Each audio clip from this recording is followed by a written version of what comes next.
be in charge. So anything goes wrong, she gets the blame.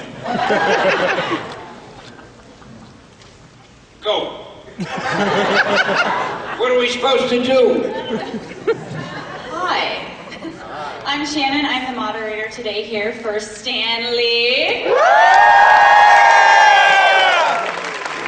We are going to be doing Q&A. If you have a question, please come up to the mic.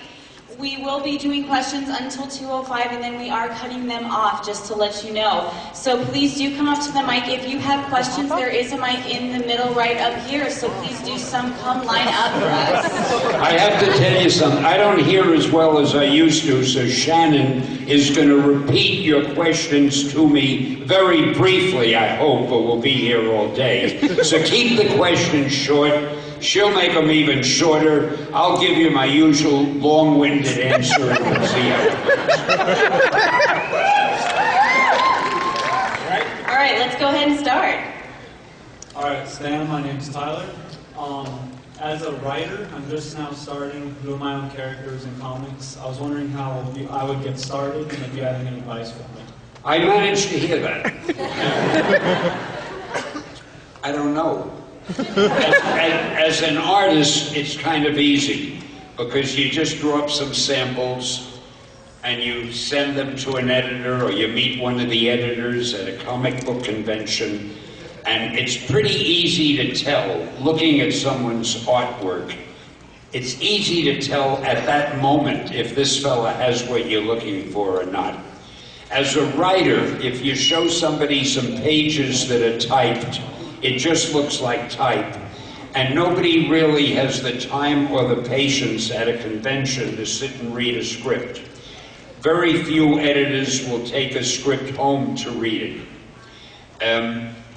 There are so many professional writers who are trying to get into comics now that there are screenwriters and television writers and novelists, and believe it or not, they all want to write comics. So any new person has a lot of competition. The only thing I would suggest, and I know it probably isn't what you want to hear, but I'm trying to level with you, if you could sell a book or a play or something to somebody else and get it published or get it shown on a screen or on a stage, then you become a professional. And if you call the editor and say, look, I'm so-and-so, I had a novelist printed by Random House, I had a novel printed and it sold pretty well and I'd like to write comics, the chances are you'll get a listen from the editor. But if you're just a new guy, I don't even know what to tell you. Probably the best thing is just to try to meet an editor here at some of these conventions, and maybe in some way the way you talk to him will interest him or her, or I don't know, it's potluck. It's very difficult as a writer, much more difficult than as an artist. All right, thank you. See, when I was writing them years ago, nobody wanted to write comics. So anybody who'd come up and say, hey, I'd like to write some stories, the editor would grab them. I found another sucker. It's just different today.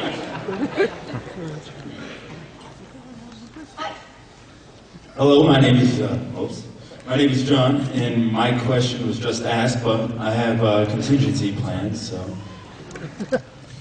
Stan, how does it feel to basically create a universe, and how easy did they come to you? And like, did one day I'm going to create Spider-Man, the next it's X-Men? How was that? You know? I believe it or not, you know, this room has better acoustics than any I've ever been in. I've heard that question too.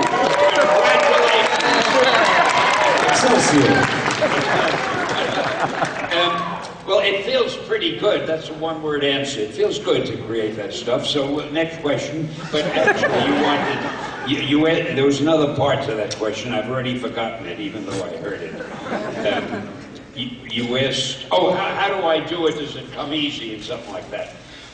when I did these characters years ago, I never thought I was creating a universe. I was working for a publisher named Martin Goodman. And if I didn't please him and do everything he wanted, I'd be fired, and I needed my job. So when he'd say, Stan, and we published everything. We weren't just doing superhero comics. We had westerns, we had teenage comics, we had animated comics, we had horror comics, we had war stories, everything you could think of. And the superheroes were a very small part of in fact, I think when I did the Fantastic Four, we didn't have any superheroes. Wow. We mainly had monster books at that time. So one day he said to me, Stan, I think we ought to get into superheroes because the Superman company is doing pretty well. So I came up with the Fantastic Four. We didn't think it was going to be anything that sensational. It sold well. So he said, hey, give me another superhero. So, I came up with whatever it was, the X-Men or the Hulk, I can't remember the order of them. But each time I did it, I was just dreaming something up to hold my job. Because before that, he would say, I want a Western book. So I came up with the Black Rider and the Outlaw Kid and God knows what. Or he'd say, I want a teenage book. So I came up with Millie the Model and Tessie the Typist and Nellie the Nurse. I was in a rut with those names. And, so again, it didn't feel like anything special, except after a while the books caught on.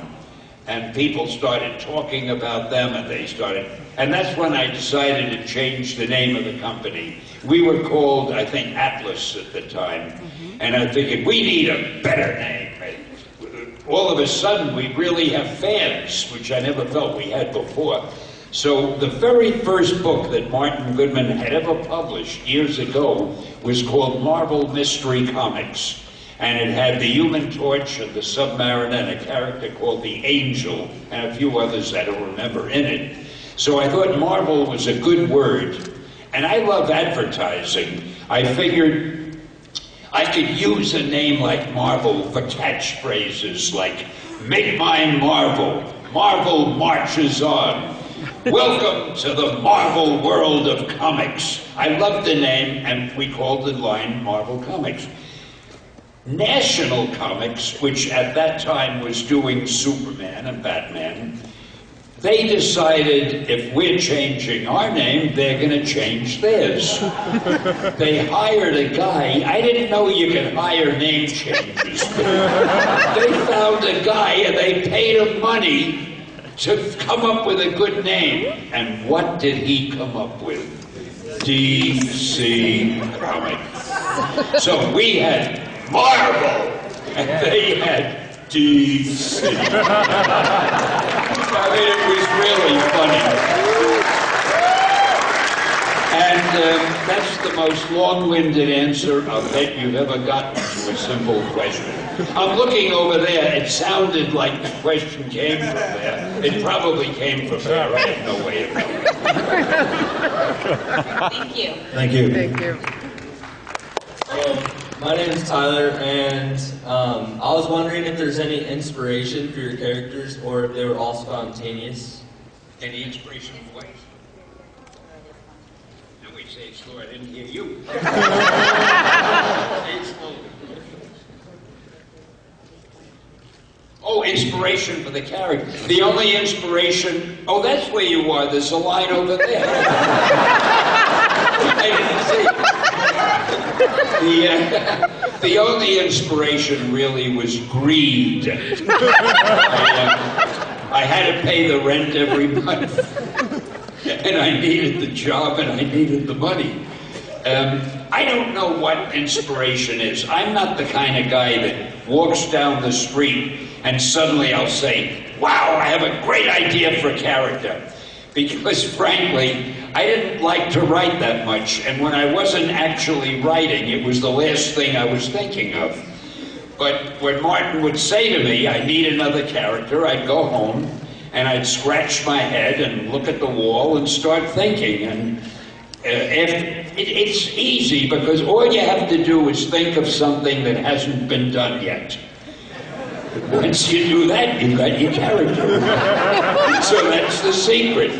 I really, truly don't know how to answer that question because I've always been lucky. If I had to think of something, I was able to think of it, and that's what I did. And I never thought about thinking of it. I just thought of it and wrote it and hoped people would like it, and that's all. Thank you. I wish there was a more profound answer I could give you. I was just wondering, of all the characters you made, I was just wondering which one you are mostly like. Which one is my favorite character that I've done? No, sorry. I mean, which one are they like? Are you similar to? Oh, which am I similar to? Yeah. Oh, I have the best qualities of all of them.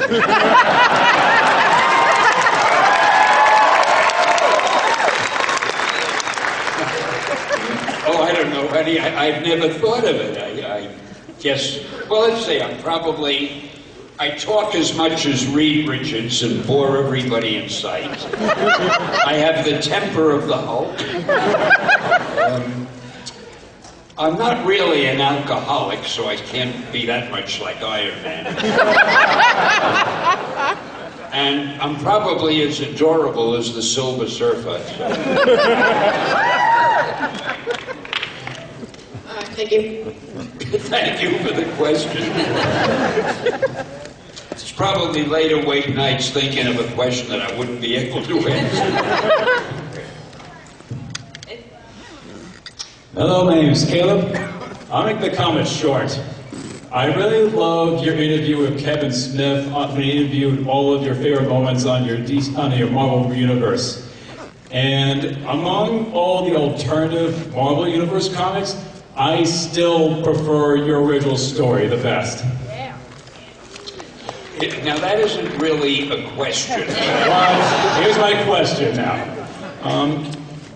What is your response to some people that are doing the alternate Marvel Universe to those that did not make their comics a big hit?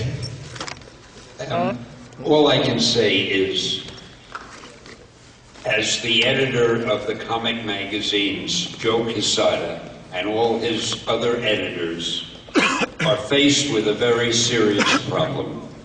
When you do a lot of copies of characters a month after month after month, no matter how well you do them, you're afraid at some point the readers are going to get bored.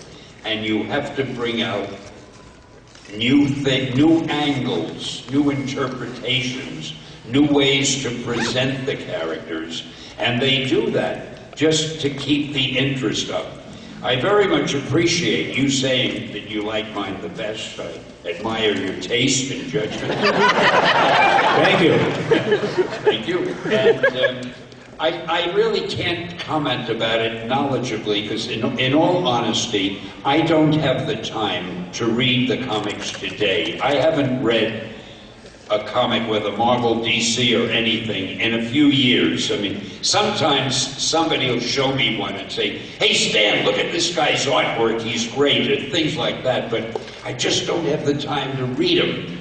In fact, I look at the covers all the time because they send them to me, and I try to at least see what's being published. And it's a funny feeling. There are always the names of the artists and the writers on the cover, and they're all names that I don't know. And years ago, I knew everybody in the business, and now they're all strange names. And again, I'm off the track. I'm not answering your question. But again, I admire your judgment. Thanks. I appreciate it. It's an honor to see you here, Mr. Stan. Hello, my name is Mary. I was just wondering, what was your initial reaction to having some of your comic book characters made into live-action films? To have them turned into live-action films? I was thrilled. I really was. And those live-action films have absolutely changed the industry. They've changed the world of entertainment. And DC is just as responsible as we, with their first Superman movie, with their Batman movies. We've just been lucky we've had more that were hits. But somehow or other, take a convention, take a comic book convention like this. Those of you who remember the early conventions, they were usually a lot of young kids, occasionally a few adults who were dragged along by the young kid because the kid was too young to come here alone. Now you come to one of these conventions and they're all adults. There's occasionally a kid that the adult brings with him. They don't find a babysitter. It's totally reversed itself.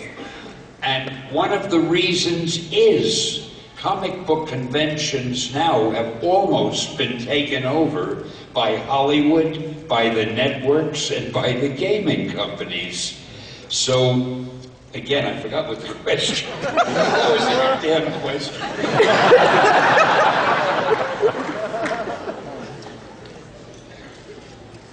Well, whatever it was. The point is that everything has changed so, but the comic books have profited by all of this.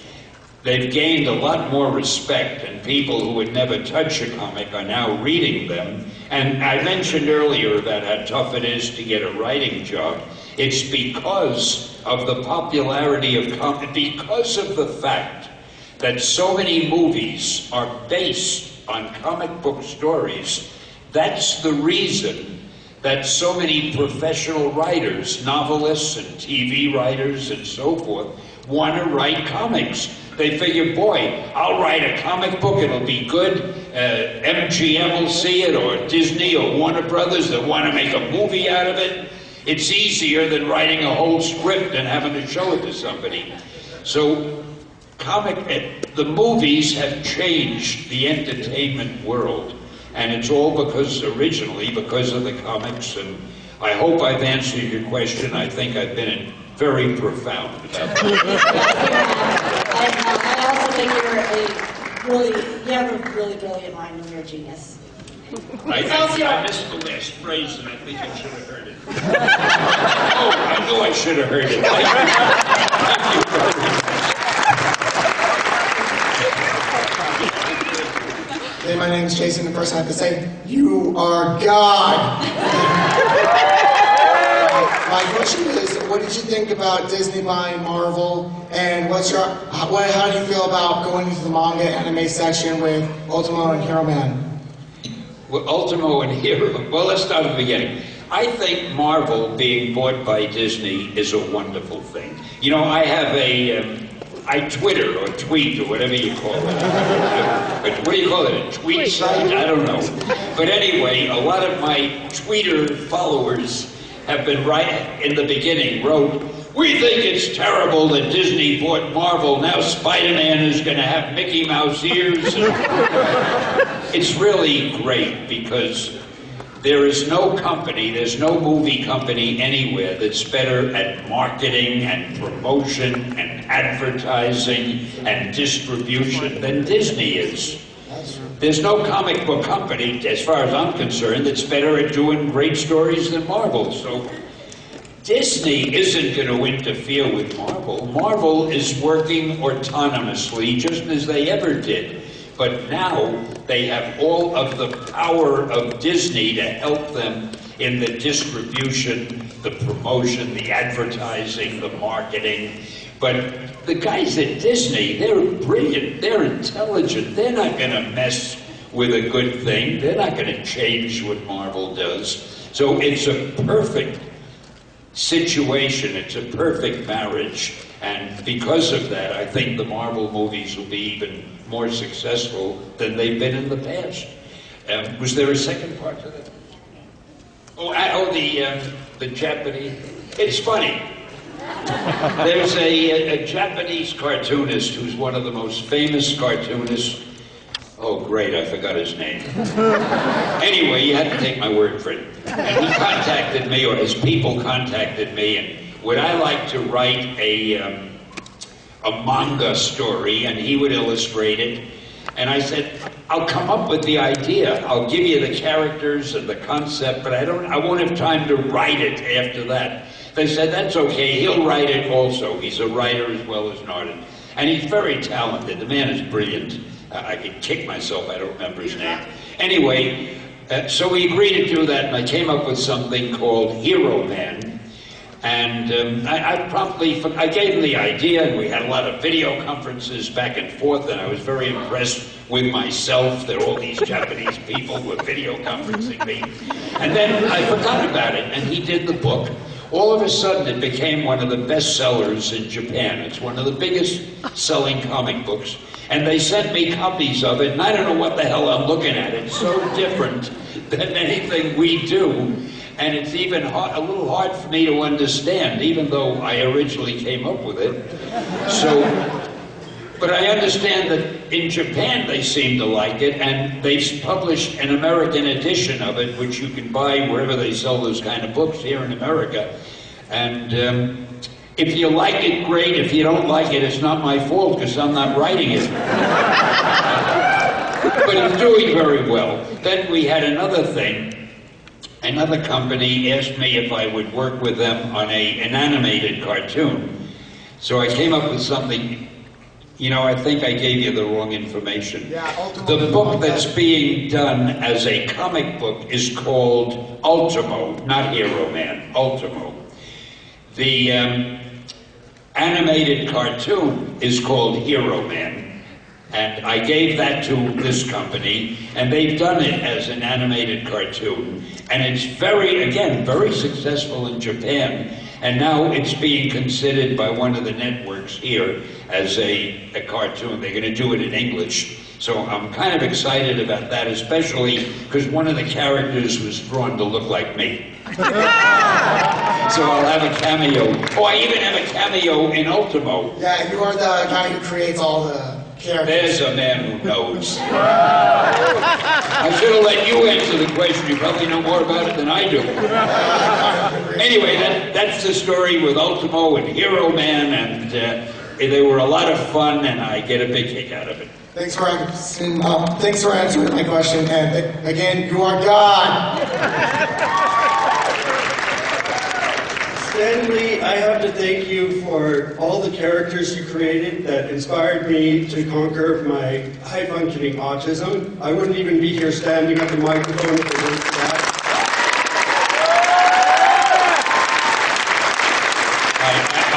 I genuinely appreciate that. Thank you very much. I have to ask, what would your opinion be if someone did tastefully create a superhero team of people with disabilities like autism and Down syndrome? I heard that. He speaks very clearly. If it could be done, it would be a great idea. I didn't go that far. I tried a little bit. I came up with a blind superhero, Daredevil. That's right. And I came up with a guy who had a bad heart, Tony Stark.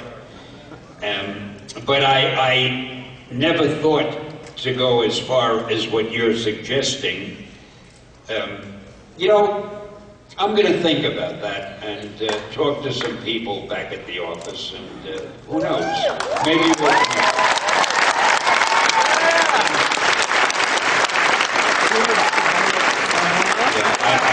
I think that's worth looking into, and thank you for the suggestion. We'll buy it.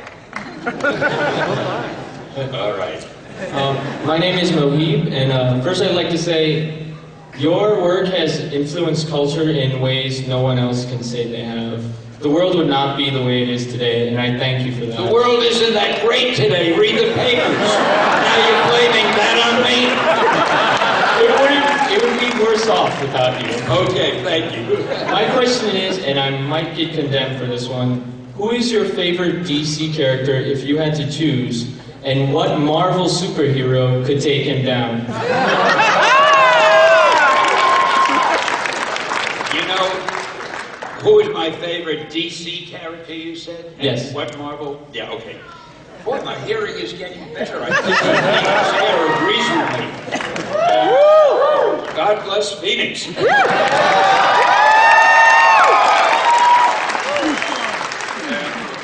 me think about that for a second. First of all, I have to confess something to you. I am asked so often, and I had been even more when I was doing the comics, hey Stan, if Thor and the Hulk had a fight, who'd win? You know, if the Thing had a fight, so-and-so, who'd win? And I always give them the same answer. It depends on who's writing the story. It depends on who the writer wants to win, that's all. As far as my favorite Marvel, DC, you know who my favorite DC character was? And I can't even remember his name. He was a character a few years ago. They were making a number of books of him. I don't know if they're still... He was like an alien who was very tough. And he was more of a villain than a hero. And the artwork was beautiful. And he was a mangy, rotten, very powerful guy. What was it? Lobo. Something Lobo something like that. Lobo. I mean? Well, I thought he was one of the most original characters that DC had. I loved him when I was looking at him. So I know you didn't expect that. You thought I'd say Superman or Batman or the Green Lantern. I did write a series of books for DC some years ago about how I would have created those characters if I had done them, so I did my version. I never thought DC would ask me to do that, but they did. So I did my version of Superman and Batman, blah, blah, blah. And I think a lot of those would make great movies. But DC can't make movies of them because it would confuse the audience because they're different than the DC characters now. So I outsmarted myself. And again, I forgot the question. Did I answer it? The other half was, what Marvel character could take him down? Oh, hell, any Marvel character.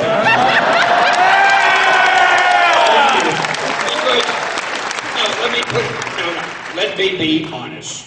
And you know I am the soul of integrity and honesty. If a Marvel writer writes the story, any one of our characters could take them down. If a DC writer writes the story, any one of their characters. It depends on who's writing the story, that's all. Thank you. Okay. Hi, Mr. Lee. My name's Rebecca, and I was just wondering, you know, you're like a phenomenon. Like, you're one of those people that will be remembered forever. And you've done so much for the comic community, and I was just wondering, out of the millions of things that you've created in all of your life, what was your favorite? Like, what was your most memorable comic that you created? You know, people ask me that, and I try to answer it. And sometimes I'll say, you're asking my most favorite comic?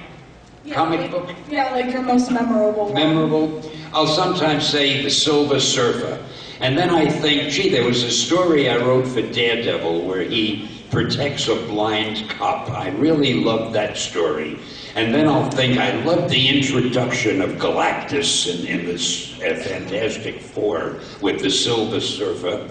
And then I'll think, but boy, that first Spider-Man story. And I can't answer it because I've come to a terrible conclusion. I am my biggest fan. And I love everything.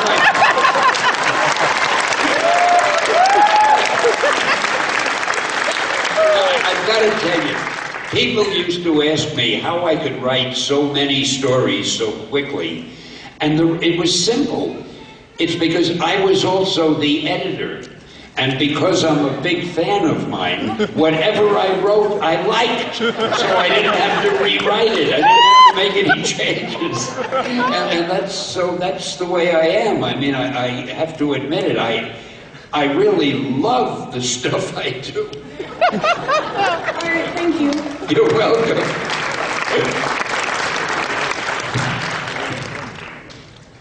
Hi, I'm Christina, and I just wanted to tell you that I really like all of the characters that you created for Marvel, and I just wanted to know, why did you even, when did you realize that you wanted to work for the comic book company and business? When did I realize I wanted to work for the comic book companies? Yeah. Well, I got this job when I was about 17 in the comic book company. I was an assistant to Jack Kirby and Joe Simon, who were the fellows doing Captain America at the time. And I didn't think I wanted to stay in comics. That's why I changed my name. Everybody hated comics. People had no respect for comic books at all. People thought they're read by very young children or illiterate adults. And I was embarrassed to be doing comics, so I changed my name from Stanley Martin Lieber, which was a nice, normal name. I cut it into Stan Lee, and I figured nobody will know I'm doing this.